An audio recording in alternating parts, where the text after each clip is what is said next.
Hi, അപ്പോൾ നമുക്ക് user ഒതൻറ്റിക്കേഷൻ്റെ അടുത്ത പാർട്ടിലോട്ട് പോകാം. നമ്മൾ കഴിഞ്ഞ വീഡിയോയിൽ നമ്മൾ ഇതിൻ്റെ രജിസ്ട്രേഷനും അതുപോലെ തന്നെ ലോഗിൻ പേജും സെറ്റ് ചെയ്തിട്ടുണ്ട്. ഇനി നമുക്ക് ഇതിൻ്റെ ഫങ്ഷണാലിറ്റീസ് ചെയ്യണം. ഇപ്പോൾ ലോഗിൻ ചെയ്യുമ്പോഴും രജിസ്റ്റർ ചെയ്യുമ്പോഴും കാര്യങ്ങളൊക്കെ വർക്ക് ചെയ്യണം. അപ്പോൾ അതാണ് നമ്മൾ സെറ്റ് ചെയ്യാൻ പോകുന്നത്. യൂസറിന് സൈനപ്പ് ചെയ്യാൻ പറ്റണം, അതുപോലെ തന്നെ ലോഗിൻ ചെയ്യാൻ പറ്റണം. അപ്പോൾ അതിനായിട്ട് നമ്മൾ ഡാറ്റാബേസ് MongoDB ആണ് യൂസ് ചെയ്യുന്നത്. അപ്പോൾ MongoDBയിലോട്ട് നമുക്ക് യൂസറുടെ ഡാറ്റയൊക്കെ കാര്യങ്ങളൊക്കെ എത്തണം. അപ്പോൾ അതാദ്യം കോൺഫിഗർ ചെയ്യണം. അപ്പോൾ നമ്മൾ ഓൾറെഡി DB എന്നുള്ള ഫോൾഡർ നമ്മൾ ക്രിയേറ്റ് ചെയ്തിട്ടുണ്ട്. അതിനകത്ത് നമുക്ക്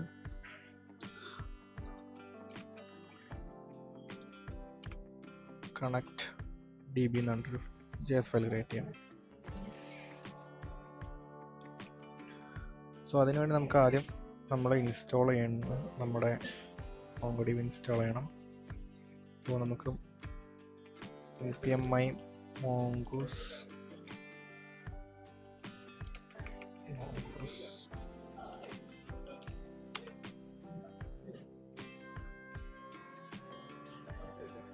mongoose ഇൻസ്റ്റാൾ ചെയ്തിട്ടുണ്ട്. നമുക്ക് ഇമ്പോർട്ട് ചെയ്യാം mongoose.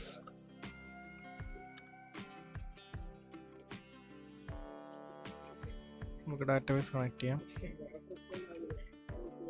സോ നമുക്ക് mongoose കണക്ട് ചെയ്യാം, MongoDB കണക്ട് ചെയ്യാം. അപ്പോൾ കണക്ട് ചെയ്യാൻ വേണ്ടിയിട്ട് mongoose.connectൽ നമ്മൾ MongoDB URI കൊടുക്കണം. നമുക്ക് നമ്മൾ ലോക്കൽ മെഷീനിലാണ് കണക്ട് ചെയ്യുന്നതുകൊണ്ട് നമുക്ക് നമ്മുടെ ഈ MongoDB ഈ കോളൻ ഇട്ടിട്ട് ലോക്കൽ ഹോസ്റ്റ് 2707017 എന്ന് കൊടുത്തു കഴിഞ്ഞാൽ നമ്മുടെ ലോക്കലിൽ റൺ ചെയ്യുന്ന MongoDBനെ ഇതിലോട്ട് കണക്ട് ചെയ്യും. അപ്പോൾ നമ്മുടെ എപ്പോഴും ഓർക്ക് MongoDB നമ്മളെ സിസ്റ്റത്തിൽ റൺ ആയിരിക്കണം. MongoDBയുടെ ഇൻസ്റ്റാളേഷനും റൺ ഒക്കെ കംപ്ലീറ്റഡ് ആയിരിക്കണം. എന്നിട്ട് റൺ ചെയ്താൽ മാത്രമേ ഇത് കണക്റ്റ് ആവുള്ളൂ. സോ അത്ര ചെയ്താൽ മതി. ചെയ്ത് കഴിഞ്ഞാൽ അത് കണക്റ്റ് ആവും. സോ എന്നിട്ട് നമുക്ക് ഈ ഫംഗ്ഷനെ നമുക്ക് സെർവർ സ്റ്റാർട്ട് ചെയ്യുന്ന സമയത്ത് കോൾ ചെയ്യാം. അപ്പോൾ ഇവിടെ തന്നെ കോൾ ചെയ്യാം.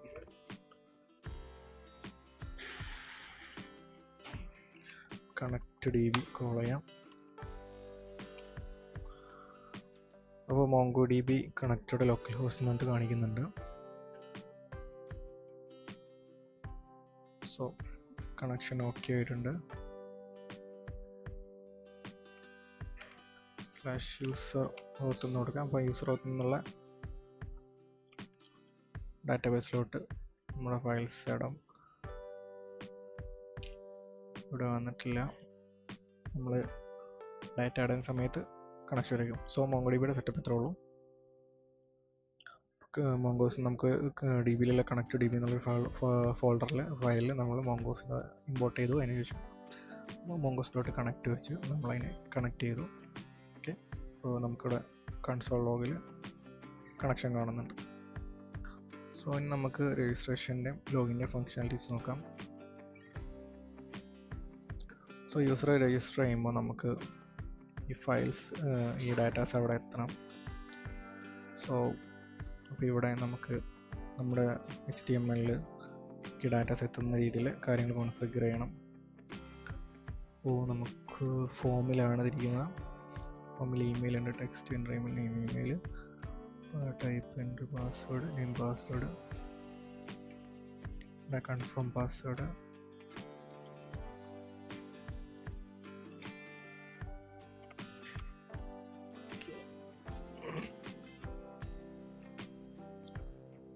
സോ യൂസർ ഇവിടെ ക്ലിക്ക് ചെയ്തിട്ട് രജിസ്റ്റർ ചെയ്യുന്ന സമയത്ത് നമുക്ക് കൊണ്ടുവരണം. അതിന് മുന്നേ നമുക്ക് ഈ ഫോം വാലിഡേറ്റ് ചെയ്യണം. ഇപ്പോൾ യൂസർ എന്തെങ്കിലും അടിച്ചിട്ട് എന്തെങ്കിലും അത് കറക്റ്റ് ഇതിൽ ഇൻഫർമേഷൻ ഫില്ല് ചെയ്യാതെ അടിച്ചു കഴിഞ്ഞാൽ അങ്ങോട്ട് പോകരുത്. അപ്പോൾ നമുക്ക് വാലിഡേഷൻ ആഡ് ചെയ്യേണ്ടി വരും.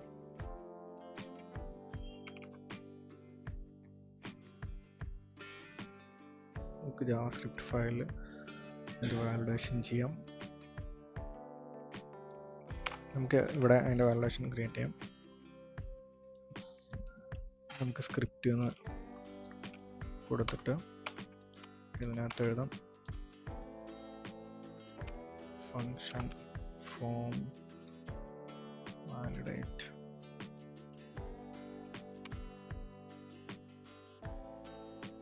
നമുക്കിതിന് ID കൊടുക്കാം. ഇൻപുട്ടിന് ID,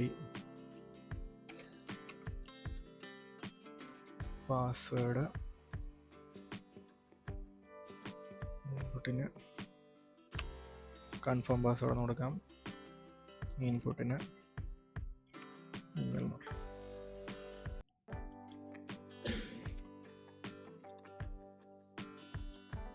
document dot get element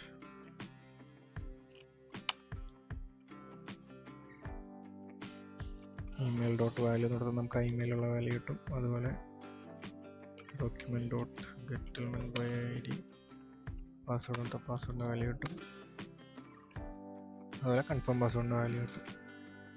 validation നമുക്ക് ചെയ്യാം. അപ്പോൾ നമുക്ക് എല്ലാ ഫീൽഡും എം ടി ആണെങ്കിൽ നമുക്ക് എല്ലാ ഫീൽഡും വേണമെന്നുള്ളൊരു വാലിഡേഷൻ കൊടുക്കാം. ഇനി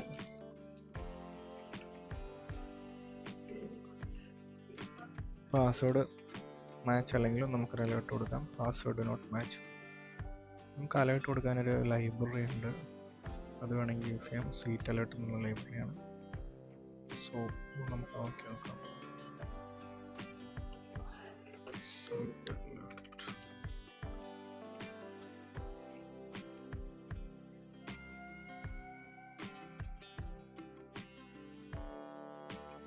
നമുക്ക് വർക്ക് എങ്ങനെ നോക്കാം.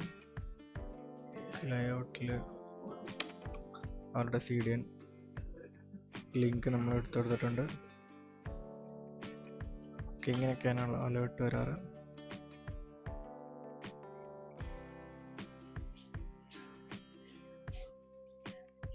നമുക്ക് ഇത് ട്രൈ ചെയ്ത് നോക്കാം. സ്വൽ ഹലോ വേൾഡ്.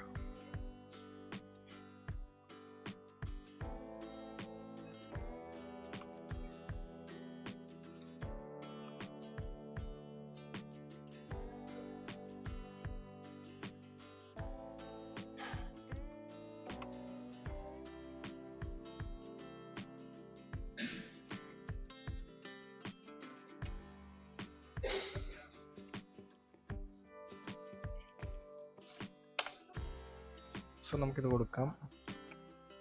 അതിന് മുന്നേ നമുക്ക് ഡോക്യുമെന്റ് ഡോട്ട് ഗെറ്റ് എലമെന്റ്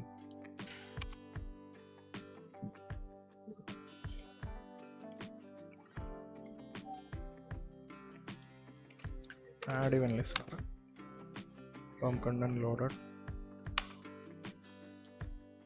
നമ്മൾ ഡോം ലോഡ് ചെയ്താൽ മാത്രം ഈ ഫംഗ്ഷൻ എക്സിക്യൂട്ട് ചെയ്താൽ മതി എന്നുള്ള ഒരു ഇതിന് വേണ്ടിയാണ് നമ്മൾ ഈ ഇവന്റ് ലിസ്റ്റർ ഇവിടെ കൊടുക്കുന്നതിൻ്റെ ഉദ്ദേശം. അതായത് നമ്മുടെ പേജിൻ്റെ എലമെൻറ്റ്സ് മുഴുവനായിട്ട് ലോഡായി കഴിഞ്ഞാൽ മാത്രം നമുക്ക് ഇത് കൊടുത്താൽ മതിയെന്നാണ്. നമ്മൾ ഈ ഫംഗ്ഷൻ വർക്ക് ചെയ്യേണ്ടത് എപ്പോഴാണെന്ന് വെച്ചാൽ ഓൺ സബ്മിറ്റിലാണ്. സബ്മിറ്റ് ചെയ്യുമ്പോൾ ഇത് ഈ ഫംഗ്ഷൻ ഫോൾസ് റിട്ടേൺ ചെയ്യുകയാണെങ്കിൽ ഈ ഫോം സബ്മിറ്റ് ചെയ്യില്ല. അതാണ് ഇതിൻ്റെ ഒരു ഗുണം, ഇതിൻ്റെ ഒരു working. So method post action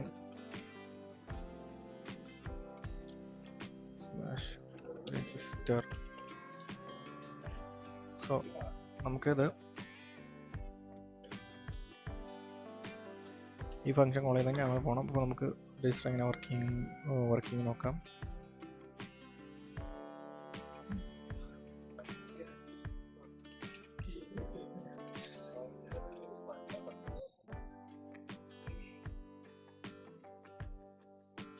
നമുക്ക് വാലിഡേഷൻ അവിടെ ഓൾറെഡി HTML-ന്റെ വാലിഡേഷൻ ഉള്ളതുകൊണ്ട് ഈ റിക്വേർഡ് എന്നുള്ള ഒരു ഉള്ളതുകൊണ്ടാണ് ആ ഒരു അലേർട്ട് വരുന്നത്. നോർമൽ HTML വരുന്ന അലേർട്ടാണ് ഇത്. നമുക്ക് യൂസേഴ്സിന് ബൈപ്പാസ് ചെയ്യാൻ പറ്റും. അപ്പോൾ ഈ ഫോം വാലിഡേഷനൊക്കെ എന്തെങ്കിലും എറർ മിസ്റ്റേക്ക് വന്നു കഴിഞ്ഞാൽ നമ്മുടെ ഡാറ്റാബേസിനെ ഇതിനൊക്കെ ബാധിക്കും. അപ്പോൾ നമ്മളെ അറ്റാക്കേഴ്സ് അങ്ങനെയൊക്കെ ചെയ്യാൻ ശ്രമിക്കും. അതുപോലെ തന്നെ ഈ ജാവാസ്ക്രിപ്റ്റിൽ ഫ്രണ്ട് എൻഡിൽ മാത്രം വാലിഡേഷൻ ചെയ്താലും അറ്റാക്കേഴ്സിന് അത് പ്രിവെൻറ്റ് ചെയ്തിട്ട് ഡയറക്റ്റ് അവർക്ക് അതൊക്കെ ചെയ്യാൻ പറ്റും. അറ്റാക്കേഴ്സ് അങ്ങനെയൊക്കെ ചെയ്യാൻ ശ്രമിക്കും. സോ നമ്മളൊരു ബാക്ക് എൻഡിലും കൂടെ വാലിഡേഷൻ ചെയ്യണം. അപ്പോൾ നമുക്കിതിലിപ്പോൾ ഒന്നുകൂടെ നോക്കാം. റീലോഡ് ചെയ്തിട്ട് പോസ്റ്റ് അലേർട്ട് വർക്ക് ചെയ്യുന്നില്ല. നമ്മളിവിടെ ഞാൻ ഇവൻറ്റിനെ പ്രിവെൻറ്റ് ചെയ്യാത്തതുകൊണ്ടാണെന്ന് തോന്നുന്നു. വേറെ അപ്രോച്ച് നോക്കാം.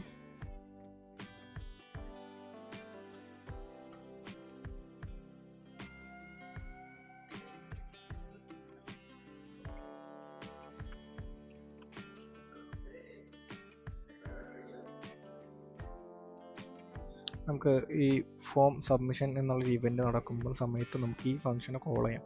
അത് തന്നെയാണ് നമ്മൾ ഇവിടെയും ചെയ്യുന്നത്. പക്ഷേ അതിപ്പോൾ അത് ഫോം ഫംഗ്ഷൻ കോൾ ആകുന്നുണ്ട്. സബ്മിഷനിൽ ഇവൻറ്റ് നടക്കുമ്പോഴാണ്. സോ നമുക്ക് എന്താ ചെയ്യുന്നത് വെച്ചാൽ നമ്മൾ ഈ ഫംഗ്ഷൻ ഫോം സബ്മിറ്റ് എന്നുള്ള ഇവൻറ്റ് നടക്കുമ്പോൾ ആ ഇവൻറ്റ് ലിസൺ ചെയ്യാൻ നമ്മളൊരു ഇവൻറ്റ് ലിസണർ വെച്ചിട്ടുണ്ട്. അപ്പോൾ അതിൽ നമ്മൾ ഈ ഫോം വാലിഡേറ്റ് എന്നുള്ള ഫംഗ്ഷനാണ് കൊടുക്കുന്നത്. അപ്പോൾ ഈ ഫംഗ്ഷൻ കോൾ ആകും, അതിനോട് വർക്ക് ചെയ്യും. സോ ആ രീതിയിലോട്ട് നമുക്ക് ചെയ്യാം. എന്നിട്ട് ഈ ഫംഗ്ഷൻ കോൾ ആയതിനു ശേഷം എല്ലാം ഓക്കെ ആണെങ്കിൽ, ട്രൂ ആണ്, അതായത് വാലിഡേഷൻ എറർ ഒന്നും ഇല്ലെങ്കിൽ നമുക്ക് എന്ത് ചെയ്യാം, സബ്മിറ്റ് ചെയ്യാം. ആ ഒരു ലെവലിലാണ് ഇത് ചെയ്യുന്നത്. ഓക്കെ, വർക്കിംഗ് ആണ്. ഓൾ ഫീൽഡ്സ് അതിൽ ഒരു അലേർട്ട് വരുന്നുണ്ട്. സോ അത് വർക്കിംഗ് ആണ്. അതിലിനി പാസ്വേഡ് മാച്ച് അല്ലെങ്കിൽ അതിൻ്റെ ഒരു അലേർട്ട് നമ്മൾ വരുന്നതായിരിക്കും. ഇപ്പോൾ ഏതെങ്കിലും ഒന്ന് മിസ്സായാലും എല്ലാം മിസ്സായാലും ഒക്കെ എല്ലാ ഫീൽഡ് റിക്വയർഡ് എന്നുള്ള വരും. അതുപോലെ പാസ്വേഡ് രണ്ട് മാച്ച് ഇല്ലെങ്കിലും പാസ്വേഡ് ഡസ് നോട്ട് മാച്ച് എന്നുള്ള അലേർട്ട് വരും. സോ അത് കറക്റ്റാണ്.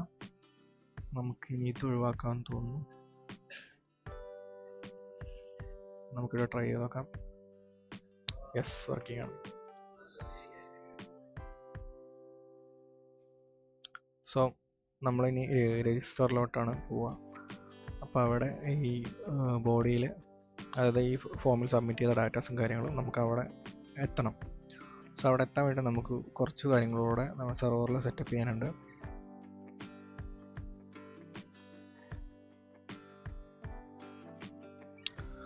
സോ അതിനുവേണ്ടി നമുക്ക് സെർവറിൽ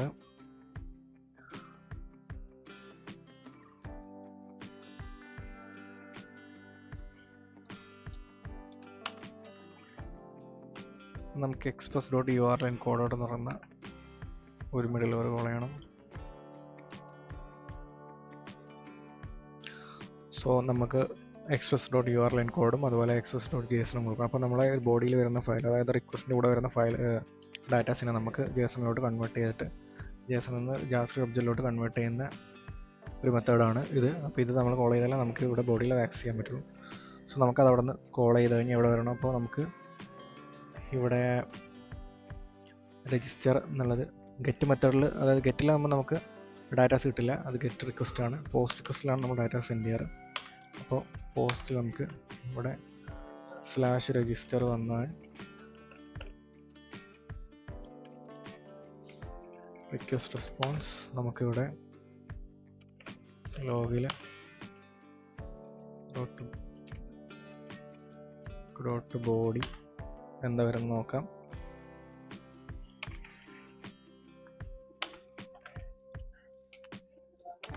നമുക്ക് അവിടെ നിന്ന് എന്തെങ്കിലും വരുന്നുണ്ടോ നോക്കാം.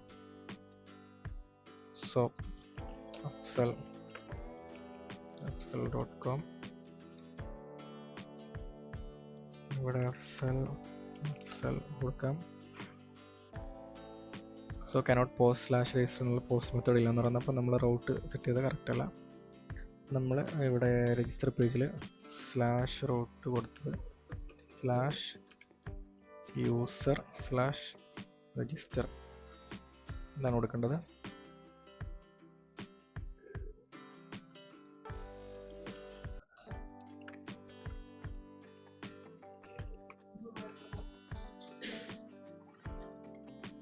യെസ്, അതിപ്പോൾ ആയിട്ടുണ്ട്. നേരത്തെ റീഫ്രഷ് ചെയ്തതിന് ശേഷം സോ നമ്മൾ സബ്മിറ്റ് ചെയ്ത ഇമെയിൽ അതുപോലെ തന്നെ പാസ്വേഡ് നമുക്ക് അവിടെ നിന്ന് നമ്മൾ റെസ്പോൺസ് ആയിട്ട് അവിടെ നിന്ന് സെൻഡ് ചെയ്യുന്നുണ്ട്.